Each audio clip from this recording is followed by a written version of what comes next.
This episode is proudly supported by Pepe Sayer Australian Cultured Butter, batch churned from single origin cream.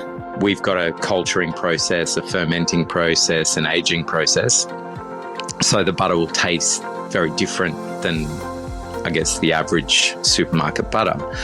I like to say we make butter makers butter. Like, this is the sort of butter makers would like to eat, simply because of the slow process in which we ferment and age and get the flavour into it. You know, the natural fermentation that gets all the flavours into the cream, and then once you churn it, you end up with this really rich, flavoursome butter that evolves and changes because it's a live culture that's in the butter as well. For more information, go to pepesayer.com.au. It's incredibly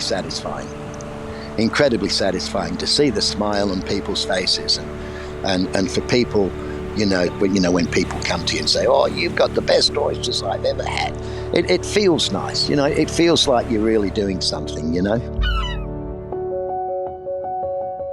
This is Fishtales, a seafood podcast. I'm John Susman. The life of a professional musician can be a thrilling and rewarding experience, but it can also be challenging and unpredictable. Musicians often spend long hours practicing, performing and travelling, all while trying to make a living from their art. However, some musicians find themselves drawn to another profession. Oyster farming is an unusual choice. Oyster farming may seem like an unlikely career for a musician, but the two professions share some similarities. Both require a great deal of patience, attention to detail, and a willingness to work hard to achieve success. Oyster farming allows them to work closely with nature, shaping and nurturing their product as it grows from a tiny seed to a mature oyster. They may find that the work is more physically demanding than their music career, but the rewards are just as fulfilling. For Michael Banjo Young, life as a professional musician was often filled with excitement and travel. Not many can say they used this pathway to become an oyster farmer. My name is Michael Young, commonly known as Michael Banjo Young, and right now I'm down at Pambula, New South Wales. I had a theatre restaurant in Melbourne back in the 80s, and my girlfriend lived in Merimbula, and we used to come up here and we'd visit, and we came up and I took an interest in oysters, and I opened an oyster bar in North Melbourne in Chetwynd Street, selling oysters. In North Melbourne back in the 80s, every corner there was a hotel and they had bottle shops. So I didn't want to open and compete with all those hotels and bars and everything that were doing takeaway. So when I come up to Merimbula with my girlfriend and I seen all the oysters, and I met an oyster farmer in Pambula, I went and seen him, and he started sending oysters down to Melbourne for me. And what I did was, oysters in those days were $3 a dozen. That's how much it cost. And I thought, what I do is I buy his oysters off him at $3 a dozen, and I sell them for $3 a dozen. And then if they buy a glass of wine, and I was charging $2.50 for a glass of wine, and the wine was costing me 50 cents, I'd make $2 a customer. And that's what my recipe was. And I had to put a limit on of only 2 dozen per person, because people would turn up and they would, eat 5 dozen and 6 dozen and 10 dozen. So I had to put a two dozen limit on. So if 4 people turned up, normally someone didn't like oysters, so the other person would buy 4 dozen oysters. Buying an oyster farm as a novice can be a challenging and complex process. Novices face various trials, including understanding the regulations and laws governing oyster farming, identifying the right location, determining the appropriate size and type of farm, assessing the condition of the existing infrastructure, evaluating the financial viability of the operation, and negotiating purchase price with the seller. But the cost of purchasing is nothing by comparison to the potential risks associated with environmental factors such as climate change and water quality. Well, I had the oyster bar for about I had the theatre restaurant for about 9 years, and I had the oyster bar for 4 years. And what happened was I was under a lot of strain from my relationship. My partner was always coming up to Merimbula, spending a lot of time up here, and she said, if you'd only come and live up here, it's not your nightclub business is not really good for. I just had a little baby, Kelly, and she was a little baby, and Yvonne would say, if you it's not a good environment for babies and bringing up a family and stuff. So anyway, I was coming up to see Gordon to buy some more oysters, and he had a sign in his shop, "Oyster Farm for sale." And I said, "Oyster Farm? Are you selling up, Gordon?" He said, "Yeah." He said, "I am. I am selling up, Banjo." And I said, "Well, why are you selling up?" He said, "Oh, well, he said, I'm getting a bit old now, and I think it's time I gave it a rest."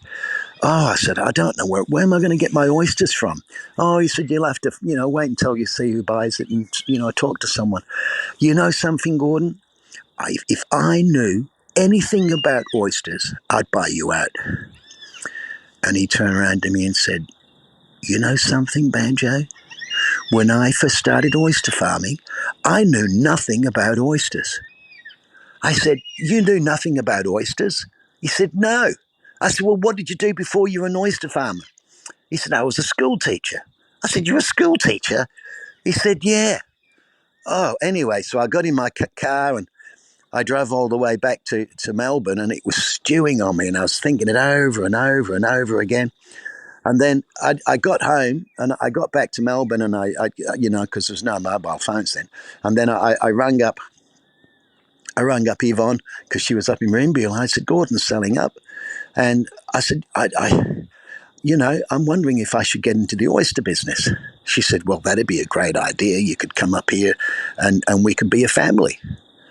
And that's how I got into the oyster business. A novice oyster farmer may face numerous challenges in dealing with unknown oyster diseases. To overcome these challenges, oyster farmers must be resilient and courageous.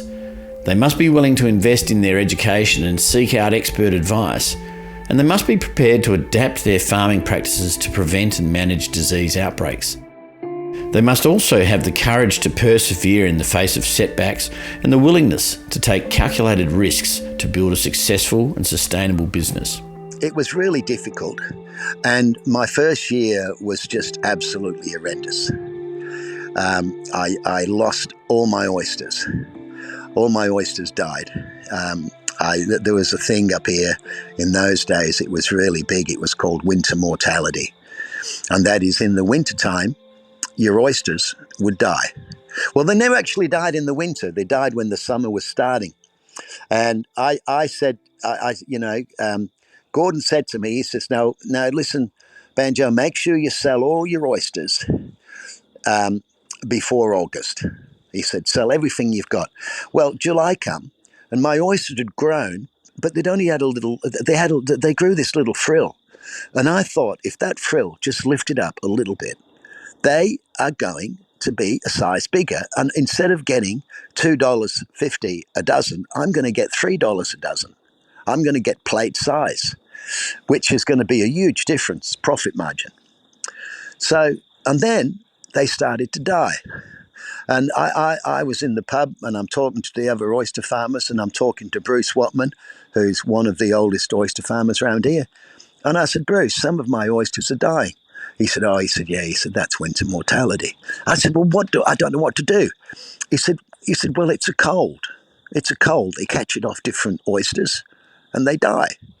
So I said, "Well, what should I do?" He said, "Well, maybe get the sick ones and get the dead ones and pull them out." So, can you hear me? Hello. So so what I did was I went out and I grabbed all my trays and I pulled them all in, and I took out all the dead ones and I took all the trays out again, because we used to grow in trays in those days. And then there was more dead ones. So I went out there, I brought in all the trays and I took out all the dead ones, and I took them out there and I brought them in there, brought them back, brought them in there, brought them back. Within a couple of months, I was absolutely exhausted. and I only had 10 trays left. I've been completely wiped out. It was a long and hard recovery. It was a tough recovery. I was chipping oysters off the rocks. You're going around, you find the big, this is how we used to do it in those days. You find big ones that are growing on the rocks and you chip them. And you get them and ship them. And then I made friends with a bloke up in Wapango, old Bob Simpson, and he used to sell me oyster sticks, and I started buying oyster sticks off him. And I did a lot better when I started buying oyster sticks. I slowly got on top of things, and I started to really, to get on top of everything, and it was a great feeling, really was. But it was hard work, incredibly hard work. All my customers were local. I got a little shop up on Princess Highway, and I called it Broidy's Oysters. And I was selling my oysters, and I went down to the bloke down in Eden. There was a bloke down there that was selling crays, and I said to him, can I buy some of your crays? And he said, yeah, you can. And I put a sign up, and there were people driving their cars coming up to Merimbula and everything for Christmas, and they'd all pull up and they'd buy a lobster, and then while they bought my lobster, they'd buy a couple of dozen oysters, and then I got onto some people in prawns, and I started, and that's how it sort of kept on going. It was a strong business. Well, in those days, it used to take 4 years for an oyster to grow, really. And the oysters now are growing a lot faster. The fisheries, the DPI, the scientists, they've been slowly speeding up the growth of these oysters, and they've been fighting winter mortality and these diseases that confront the oyster industry, and we're getting on top of it all, and the oysters now grow a lot faster. When I first started I was in, my original lake was Pambula Lake. There were a handful of oyster farmers in the whole lake. I knew everyone in the whole lake, and we'd have meetings and all that sort of stuff. But now you look around, and there's that many oyster farmers. There's the industry's grown quite a lot. Diversifying from oyster farming to running a food van can provide a range of benefits, including additional income, expanded customer base, greater flexibility, opportunities for experimentation, and a fun and rewarding experience. A background in hospitality can make this process less of a punt than farming itself. I thought what would be a great idea is to have vans. Like you've got a food van that sells hamburgers. Instead of having a food van that sells hamburgers, you have a food van that sells oysters. And then you can move that food van to where the people are. You can go to, instead of them coming to you, you go to them. So you've got a big activity, there's a big horse race meeting. You go to the horse race meeting and you've got your oysters. You go to, and we've done some great, we did the Mardi Gras up in Maruya earlier on this year. We did, we've been going to Canberra. We've done some big events in Canberra. And we just go where people want our oysters. Oh, it's incredibly satisfying. Incredibly satisfying to see the smile on people's faces, and for people, to come. Look. I know my oysters aren't the best. Everyone's got good oysters, but when people come to you and say, "Oh, you've got the best oysters I've ever had," it feels nice. It feels like you're really doing something. And that little girl, down in North Melbourne, she is now my business partner. Kelly's come into the oyster business with me, and she's, eventually she's going to take over, I hope. The Sydney rock oyster is a unique and highly prized oyster species native to Australia. It's known for its distinctive sweet and salty flavour and its firm, creamy texture. The rock oyster grown in the pristine waters of the New South Wales south coast are in particular renowned for their nutrient-rich and mineral-dense properties with distinctive estuary-based flavours reflective of their unique marine environment, or miroir. Being an entertainer, I've travelled all around the world on cruise ships, Princess Cruises, Celebrity Cruises, all these cruise ships, Regency and everyone. And I've been to all the places where the oysters are quite famous. Galway, I've been to the festival in Galway. What a great place that is, and what great oysters they've got. And I've tasted all the different oysters on the east coast of New York. At the station there at New York Station, they've got oysters there from all over, and some of them are $7 each. I've tried all these oysters. The best oyster in the world is the Sydney rock oyster. Yeah, it's just the texture of the meat.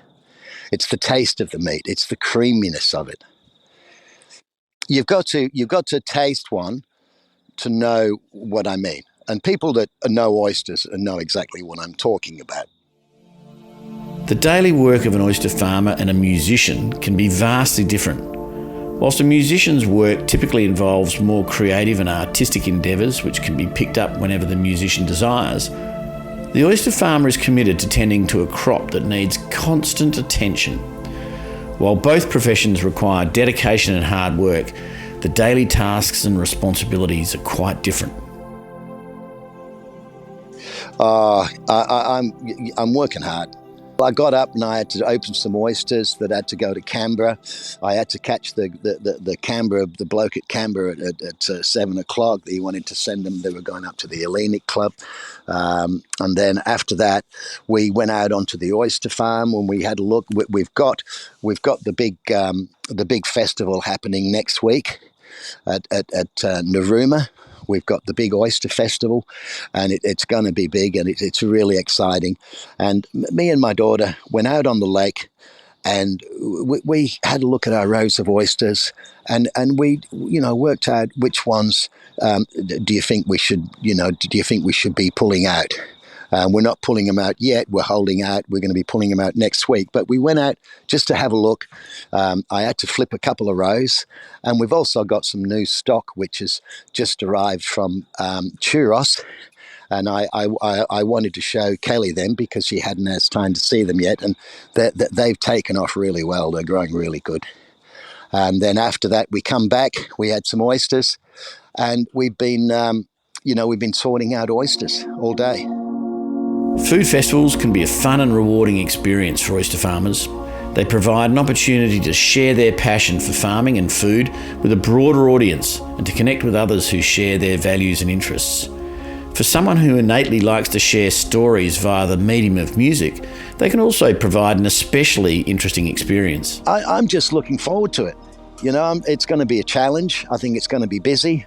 We're making po' boys, which everyone's going, oh, what are po' boys? What are po' boys? What are they? So that's really exciting. Po' boys. Now, po' boy, I've played in New Orleans. I've played in New Orleans on a few occasions. Me and Lee Floyd did a couple of the top clubs in Bourbon Street and off Bourbon Street. And I have got onto a couple of things there. And one of the things was the po' boy. Now, back in the 20s, that's when they started making these po' boys. The po' boy it's a baguette which is hollowed out inside, and on a skillet it's cooked. You cook oysters with bacon and the local spices, and it's all mixed together, and then it's all stuffed back in the baguette. And that's what the musos used to eat and everything. When they were all running around going from club to club, you didn't have time to do anything, so you just grabbed yourself a po' boy. And I have got the original recipe, and that's what we're going to be making at the festival. It is a sensational experience. Yeah, all I can sort of describe it as, it's a little bit like a oyster Kilpatrick in a bun. For some, the allure of oyster farming can provide a new sense of purpose and fulfilment. While the two professions of music and oyster farming may seem vastly different, they both require dedication, hard work, and a passion for creating something unique and valuable. Watching something grow, John, it's like when you grow tomatoes. You know, when we were little, and my dad said, we're going to grow some tomatoes. He got a tomato, and you see the tomato tree grow, and the tomato's there, and you water it, and you look after it, and it gets bigger and bigger. It's like that with oysters. You got your oysters, you go out there, you have a look at them, you see the little frill on them. You see the frill coming up, and then you see the lid pop up. And then later on, the frill comes up again, the lid pops up again. It's exciting to see. It gets you really in. And what I really like about it, what I'm happy about, is my daughter has got the same passion. You know, it's caught up with her, and she's getting all excited about it. You know, she loves to go out and just have a look at them, you know, just to go out and see them. It's exciting. The other thing which is really good is you're outside. You're working outside, and you're outside with nature, and you're in a beautiful part of the world. That's, you know, that's all the that's all the upside. You know, the downside is somebody wants oysters. It's in the middle of winter. It's freezing cold, and it's, you know, there's a storm brewing, and you've got to get out there and you've got to do it. You know, so it sort of works itself out. But, you know, it is nice to be outside.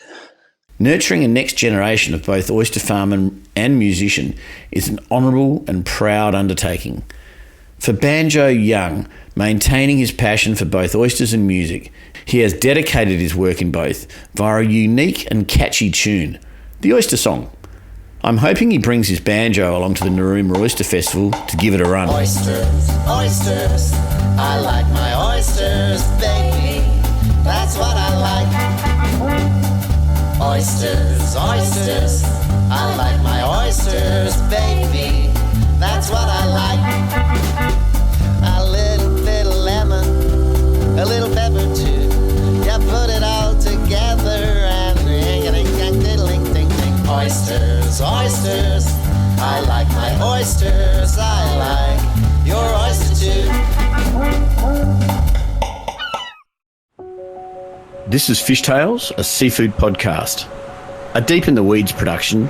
I'm John Susman.